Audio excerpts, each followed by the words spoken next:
Hello ladies and gentlemen, it's Mike here at Game From Scratch, and today we have a quick hands-on tutorial showcasing you how you can take assets from Unity and use them in other game engines. Pretty straightforward process, and the cool thing here is I have a complete text-based version of this tutorial ready to go.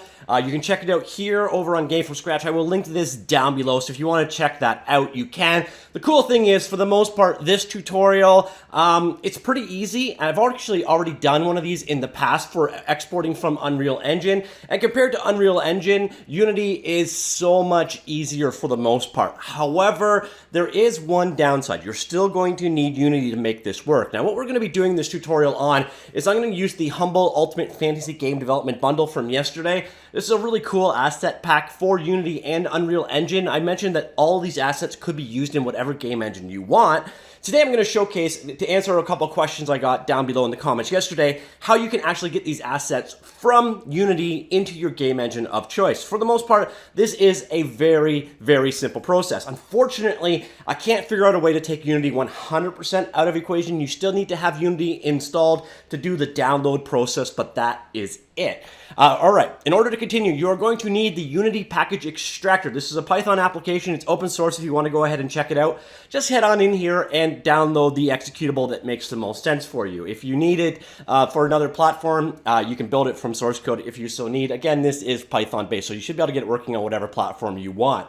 Once you got that guy done, the step instructions are available here if you want them, but we're going to go through the entire process right now. All right, so you've got that downloaded somewhere, probably, say, in your downloads folder. What you want to do is just take that guy and extract it out to a folder. Of course, me being me, that means I'm going to extract it out to my temp folder. So we're just going to go ahead, open that guy up, select everything, go into temp, like so, and paste. All right, there we go. So we got all the DLLs and stuff we need to run the extractor. That's this guy right here. That's the star of the show right here. So now what you need to do is pick out an asset. So for example, just head on over into a project of choice. If you need to, you can just basically create a simple empty Unity project to go ahead and do this. Then you're going to want to go to the asset store in some way, shape, or form. You can get it here, Windows Asset Store. You're going to need to log into your Unity account. Unfortunately, this part cannot be avoided. You can also go to assetstore.unity.com. I've got that linked in the browser down below.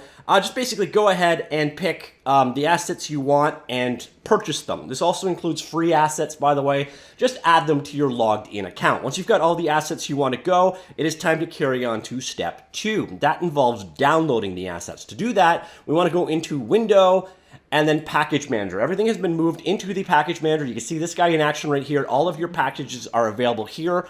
All you want to do is come in here just below the Package Manager tab and switch over to My Assets. It will load all of your assets, or actually it will load something like 25 of them. If you want to find more, just click Find More. It'll reach out on the browser and get even more. This process is getting a little annoying. I wish it could just do Find All. But then once you've found one that you want, for example, again, I'm using the assets from that fantasy pack as example here. And I've got almost all of them downloaded, but for example, say we wanted Medusa, just come in here, grab Medusa, and then click download. Now this is going to show a progress bar. I'll show it with another one. So here we go, completely different asset. Just click download, and you'll notice a progress bar right here as that particular asset downloads from the Unity store. You're going to want to repeat this process. Just download every single application that you want at this point. You do not need to import. You're not going to be using them in Unity or anything like that. Just go ahead and download them. So you repeat this process as many times as you want, and then you are done. That is it for Unity. We can now shut down Unity and no more requirements to use Unity at all. So now what we want to do is grab those particular assets. To locate them, at least on Windows,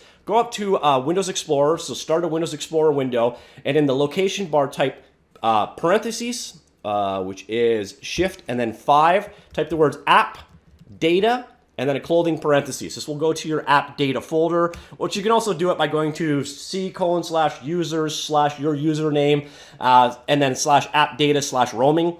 What you want to do now is locate the folder Unity, not Unity Hub or Unity Hub. Yeah, nice littering there, Unity. Nope, just straight up Unity. And then inside of that one, what you want to do is locate Asset Store-5.x. Now, if you're watching this at some point in the future, this version may have changed to something different, but at least for now, that is all you need to do. Now, what you're going to notice is there's going to be a complete list of all of the asset manufacturers you've downloaded from. This is the maker of the asset. So in this case, we're using Infinity PBR is the person who made all of these packs. We're just going to go ahead and say, yep, we're good there. And then you're going to notice all of the various different packs that are available here. So they might be in subfolders to what you did. So here, for example, is Creatures.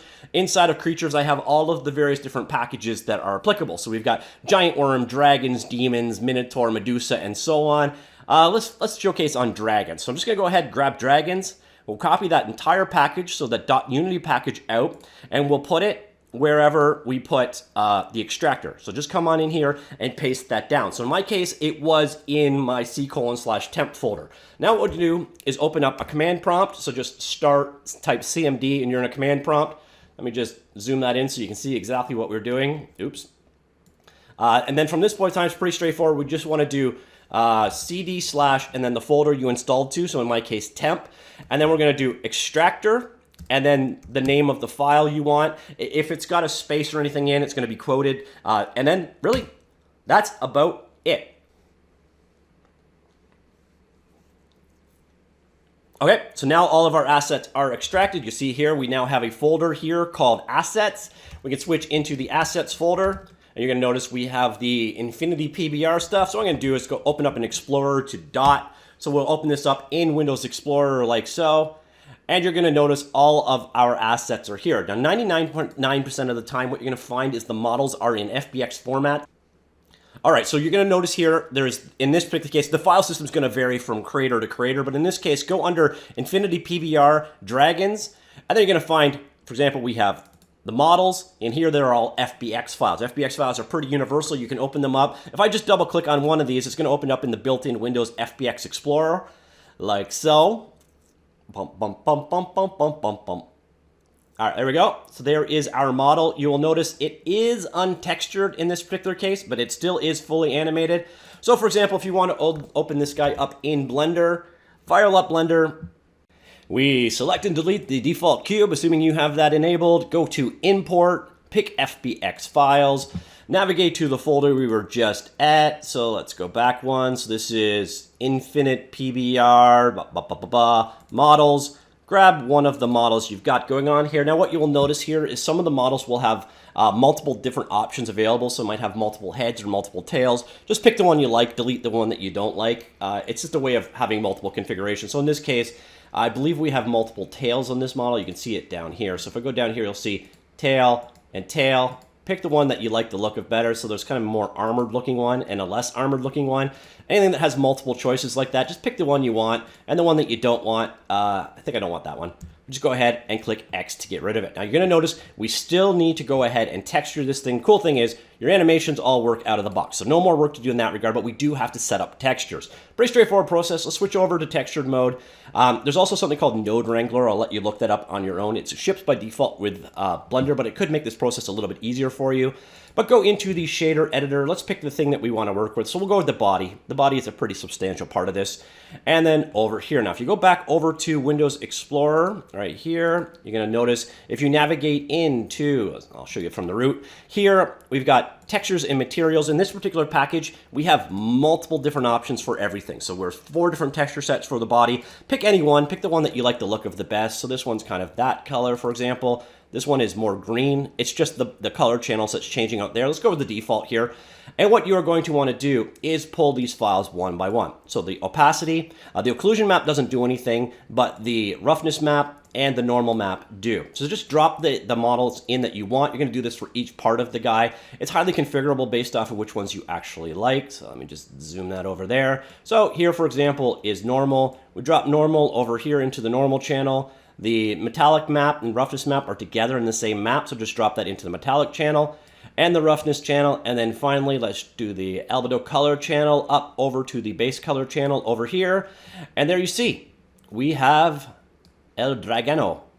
There we go. Our dragon is textured. Just basically repeat that process for each part of the dragon. Again, there is a plugin that ships with Blender called Node Wrangler, which will automatically do it based off of the file names, which these follow mostly the standard for. Hopefully, it will speed up. You may have to rename your textures to be more specific in exactly what they map to. But as you saw, this process wasn't exactly slow. And you can configure your dragon. Again, you've got multiple different colors, types that you can work with here. Let me just drop a light in here so you can see this guy a little bit better. All right, let's get you a little stronger, buddy. Where's my light? There we go, light. All right, there you go. So you see our current texture map on that guy. So let's just go grab body again. And then what we could do is instead of using this one, we can go back to the texture sets that are here. That's one of the things I really like about this bundle is that it's so configurable. Let's go ahead and we'll bring in the green color scheme instead. And then we can drop that out. And there you see, you got, oh, I guess that was blue. And there you can see a completely different dragon, basically, as a result of swapping out the texture sets. And then once you're good with this, you're now in your DCC tool of choice. This could be Max or Maya or whatever else. And then if you want to go ahead and use this guy, once you've finished texturing or retexturing this guy, just go to the export. If you're going to Blender, you're probably best to do, if you're going to Godot, you're best to probably do GLB or GLTF. Export that out, and then you can import it into your engine of choice, and you are good to go. Of course, your game engine of choice could also directly support the FBX import. The ability to support FBX files is a little random on the whole. So anyways, that is how you export from Unity to other game engines, or as you saw, Blender in this particular case. Pretty straightforward process. The files you need to download are available and linked in the linked article, so you're going to need to go ahead and get that package manager. But this walks you through all of what we just did. You want to download that guy right there, extract it out, and you are good to go. That is it. So hopefully you found that useful. Also, if you're interested, the assets we looked at, like this dragon, for example, is part of this package. I will link this down below. This bundle is going to be going on for a couple more weeks. Definitely a cool pack there if you want to check that out. Links are down below as well. Let me know what you thought, and I will talk to you all later. Goodbye. Oh, also, if you know a way to download packages, Unity package files, without needing Unity, I would love to hear it. I will update the printed article if you can tell me a way around that. I personally couldn't find a way, and unfortunately, that's the only Unity part in this process. It'd be cool to get rid of that. But anyways, as you saw, it's pretty easy to get stuff out of Unity and working exactly as you want in your engine of choice. So that's it. Talk to you all later.